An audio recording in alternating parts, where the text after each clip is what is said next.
Assalamualaikum warahmatullahi wabarakatuh. Perkenalkan, nama saya Fia Nur Fadila dari kelas C223 S1 Informatika dengan NPM 201230052. Di sini, saya akan menjelaskan tentang taqotul insan atau potensi manusia. Pengertian taqotul insan atau potensi manusia. Taqotul insan atau potensi manusia adalah kemampuan yang dimiliki oleh manusia sejak lahir, baik itu fisik maupun non-fisik.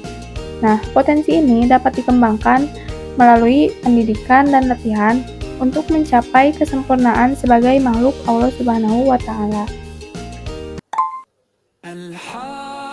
Dalam Quran Surat At-Tin ayat 4, Allah berfirman yang artinya, sungguh kami telah menciptakan manusia dalam bentuk sebaik-baiknya. Oleh karena itu, karena kita telah diciptakan dalam bentuk sebaik-baiknya, maka kita harus mengembangkan potensi yang kita miliki agar kita menjadi makhluk Allah yang sempurna. Nah, di sini ada macam-macam potensi manusia. Ada yang potensi fisik maupun potensi non-fisik. Potensi fisik yaitu kemampuan fisik yang dimiliki oleh manusia. Contohnya adalah kekuatan, kecepatan, dan ketahanan. Biasanya cara melatih potensi fisik yaitu dengan melakukan latihan ketahanan fisik, olahraga. Lalu ada potensi non-fisik.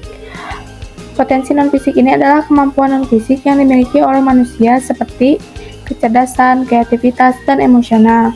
Biasanya potensi ini dikembangkan melalui pendidikan. Nah, di sini ada cara mengembangkan potensi manusia. Yang pertama bisa melalui pendidikan, latihan, lalu lingkungan. Melalui pendidikan. Nah, pendidikan ini merupakan salah satu cara yang paling penting untuk mengembangkan potensi manusia, karena dapat membantu manusia untuk mengembangkan kecerdasan, kreativitas, dan potensi lainnya. Oleh karena itu, pendidikan ini salah satu yang paling penting. Lalu, dengan melalui latihan. Latihan juga adalah cara yang efektif untuk mengembangkan potensi manusia, karena dapat membantu mengembangkan kekuatan, kecepatan, dan ketahanan fisik lainnya. Selanjutnya ada lingkungan.